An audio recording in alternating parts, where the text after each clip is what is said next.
नमस्कार दोस्तों, आज का बिंदु है विभाज्यता के नियम।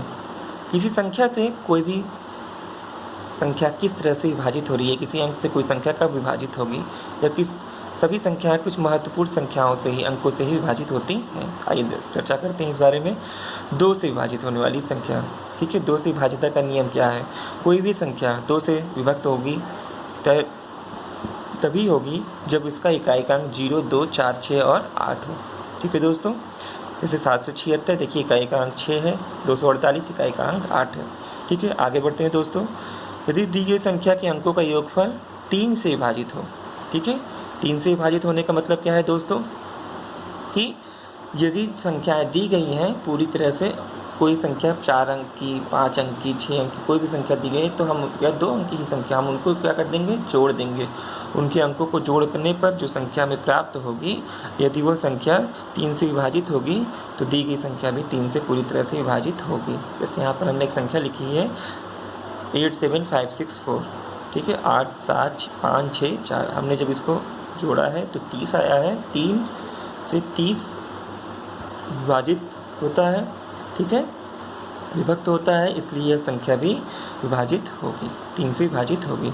4 से विभाजिता का नियम, यदि दी गई संख्या के अंतिम 2 अंक अर्थात इकाई व दहाई के अंक से बनी संख्या 4 से विभाजित होती है तो वह दी गई संख्या भी 4 से विभाजित होगी। अंतिम 2 अंक यानी कि जैसे 64,836 यहाँ पर दिया गया है, तो हम अंतिम 2 अंक भी ले सकते हैं दोस्तों।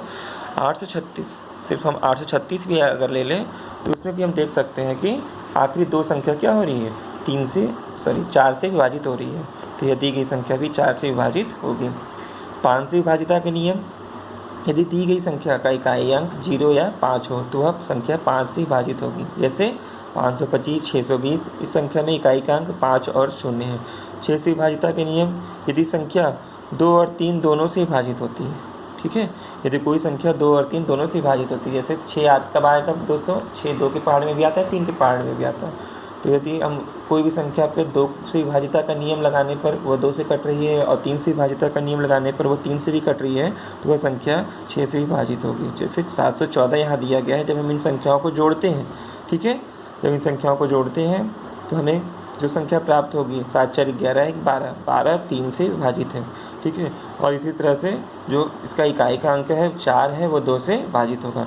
इस तरह से दोस्तों यह संख्या भी 6 से विभाजित होगी। आगे बढ़ते हैं दोस्तों। 7 से विभाजिता के नियम। 7 से विभाजिता के नियम में कोई भी संख्या 7 से तभी विभाजित होगी, ठीक है, जब उसके इकाई के अंकों को 2 से गुणा करके, ठीक है, और बाकी बची संख्याओं में, अतिरिक्त संख्याओं में से घटाते हैं। और यह प्रक्रिया तब तक करते हैं जब तक आखिरी में या अंतिम जो बची संख्या है वह 7 से विभाजित हो जाए, ठीक है। आइए दोस्तों इसको देखते हैं, समझते हैं कि हमने जो बताया है वो कैसे करना है। जैसे हमने यहाँ पे एक संख्या ली है 2961, 2961, यदि ये 7 से विभाजित होगी तो वह कैसे होगी, ठीक है। हम आखिरी की संख्या जो 1 है उसमें 2 का गुणा करते हैं और उसे बाकी बची संख्याओं 296 में से 296 में से माइनस करते हैं, ठीक है, तो 294 आ जाता है। और ये इसी क्रम में हम इसे फिर से रिपीट करते हैं इसी प्रोसेस को, तो 29 लिखते हैं, माइनस कर लिखते हैं, ठीक है, 29 माइनस 4 × 8 करते हैं, 4 से 2 का गुणा करते हैं दोस्तों, तो क्या हो जाएगा, 8 आ जाएगा। और 29 में से 8 घटाने पर 21 आ जाएगा दोस्तों, ठीक है दोस्तों। आगे बढ़ते हैं। इस तरह से यह संख्या 7 से विभाजित होगी। अगला है आपका 8 से विभाजिता के नियम, ठीक है दोस्तों।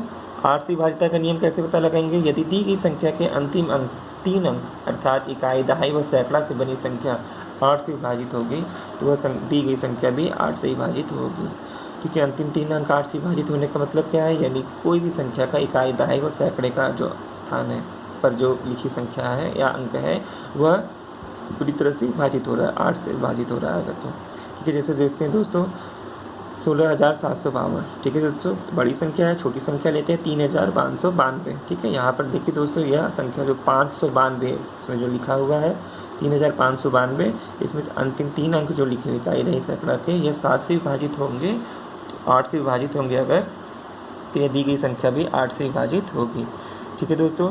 9 से विभाजिता का नियम, इस प्रकार से हमने 3 के विभाजिता के नियम में बताया कि सभी संख्याओं के अंकों को जोड़ करके जो संख्या प्राप्त होती है वो 3 से विभाजित होगी, वह 3 से भी, तो वह दी गई संख्या भी 3 से विभाजित होगी। उसी तरह से 9 में भी वही तरीका करते हैं, वही प्रोसेस करते हैं। ठीक है दोस्तों, आगे बढ़ते हैं। 10 से यदि इकाई का अंक 0 हो तो वह संख्या 10 से विभाजित होगी। ठीक है, सबसे आसान दोस्तों 10 का ही है। इसके आगे बढ़ते हैं 11। 11 में दोस्तों देखते हैं दोस्तों, यदि दी की संख्या की इकाई से बाईं ओर चलने पर सम स्थानों के अंकों का योग, दोस्तों ध्यान दीजिएगा, सम स्थान दिया है ना कि सम संख्या दिया हुआ है। सम स्थानों के अंकों का योग तथा विषम स्थानों के अंकों का योग का अंतर 0 हो तो वह संख्या 11 से विभक्त होगी। ठीक है दोस्तों, देखिए हमने यहाँ पर आपको उदाहरण से इसे समझाया है कि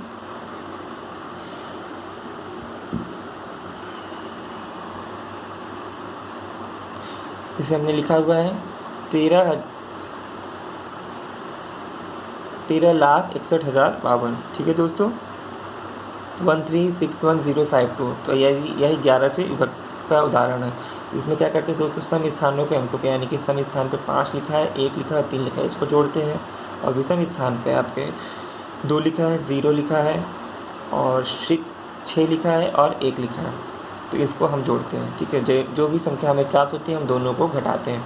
अगर इनको घटाने पर 0 आता है तो यह दी गई संख्या 11 से विभक्त होगी। 12 से विभाजिता के नियम, यदि दी गई संख्या 3 और 4 दोनों से विभाजित होती है तो वह संख्या, दी गई संख्या 12 से विभक्त होगी। दोस्तों 12, 3 और 4 दोनों के पहाड़े में आता है, तो हमें 3 से विभाजिता का नियम और 4 से विभाजिता का नियम अगर मालूम रहेगा तो हम 12 से विभाजिता का नियम आसानी से निकाल सकेंगे। ठीक है दोस्तों, आगे बढ़ते हैं। कुछ महत्वपूर्ण बिंदु के यहाँ पर देखिए, हमने कुछ अलग से कुछ एक्स्ट्रा बिंदु भी यहाँ पर दिखाए रखे हैं। जैसे लिखा है घातांक का इकाई का अंक, जैसे घात वाली संख्याएँ लिखी गई हैं तो हम उसमें इकाई का अंक कैसे ज्ञात करेंगे, यह भी आप जानते रहिए दोस्तों। यदि दी गई संख्या का इकाई का अंक 0, 1, 5 या 6 हो तो उसके इकाई का अंक 0, 1, 5 और 6 ही होगा। ठीक है दोस्तों, देखिए 5 में हम 5 का गुणा कितनी बार भी करें तो हमें आखिरी में इकाई का अंक 5 ही मिलता है। 6 में 6 का गुणा करते हुए हम जब भी आगे बढ़ते जाएंगे, ठीक है, तो हमें आखिरी का अंक, इकाई का अंक 6 ही मिलेगा। यदि घातांक घात विषम हो तो इकाई का अंक क्रमशः 4 या 9 ही होगा। ठीक है, घातांक की घात विषम हो तो इकाई का अंक, घातांक की घात विषम हो अर्थात, हमने दोस्तों देखिए यहाँ उदाहरण नहीं लिखा है लेकिन आगे आपको उदाहरण सहित हम भी सब कुछ समझाएंगे। यदि घातांक की घात सम हो तो इकाई का अंक क्रमशः 6 या 1 ही होगा। ठीक है दोस्तों, आगे बढ़ते हैं। 2, 3, 7, 8 हो। ठीक है, यदि घात में जो संख्या लिखी गई है, घातीय अंक में संख्या का इकाई का अंक जो है 2, 3, 7 या 8 हो। ठीक है दोस्तों, तो इसका इकाई का अंक कैसे क्या करें, जैसे यहाँ पर एक संख्या हमने उदाहरण के द्वारा समझाने का प्रयास किया है आपको कि 134647, यहाँ एक संख्या लिखी गई है, इसकी घात 557 है। ठीक है, इसमें इकाई का अंक हमें ज्ञात करना है तो 557 को पहले 4 से भाग देते हैं तो हमें शेषफल 1 मिलता है। ठीक है, और इसी 1 को, ठीक है, जिसे घातांक की नई घात के रूप में लिखा जा सकता है। ठीक है दोस्तों, जब हम 1,34,647 134647 में घात जब 1 लिखते हैं तो इकाई का अंक हमें 7 मिल जाता है।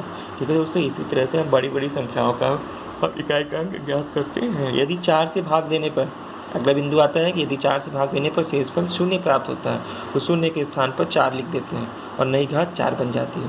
कि कोई भी संख्या दोस्तों, जैसे ऊपर वाली जो संख्या लिखी थी, यदि हम उसमें 556 अगर उसकी घात लिख देते हैं और उसे 4 से भाग देते हैं तो वह संख्या पूरी तरह से कट जाएगी, यानी कि उसकी घात 4 से पूरी तरह से विभक्त हो जाएगी। 0 आने पर शेषफल यदि 0 मिल रहा है तो हमें उस संख्या की घात 4 लिख लेंगे। ठीक है, उस संख्या की घात 4 लिखने पर हमारी जो इकाई का अंक है वह जो गुणा करने पर उसे इकाई के अंकों का हम गुणा करते हैं और इकाई के अंकों को ही हम गुणा करके पता चल जाता है कि आखिरी संख्या क्या आएगी।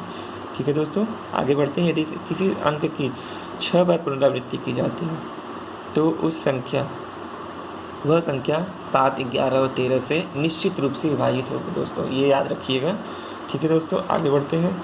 यदि किसी 2 अंकों वाली संख्या की 3 बार पुनरावृत्ति हो, 2 अंकों वाली संख्या की 3 बार पुनरावृत्ति का दोस्तों अर्थात क्या है कि 67, हम यहाँ पर कोई भी संख्या लिख सकते हैं, 25, 25, 25, 25 इस तरह से भी लिख सकते हैं। ठीक है, यानी कि वो 2 अंकों की संख्या ही बार बार पुनरावृत्ति होनी चाहिए, तो वह संख्या 7 और 13 से विभाजित होगी।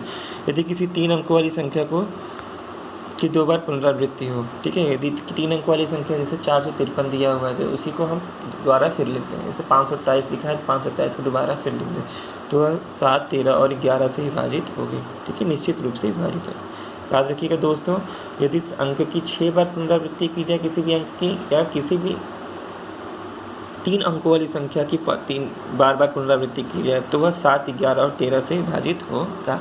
ठीक है दोस्तों, हम आज का वीडियो यहीं समाप्त करते हैं। अगले वीडियो में हम एक नए बिंदु के साथ आपके सामने फिर उपस्थित होंगे।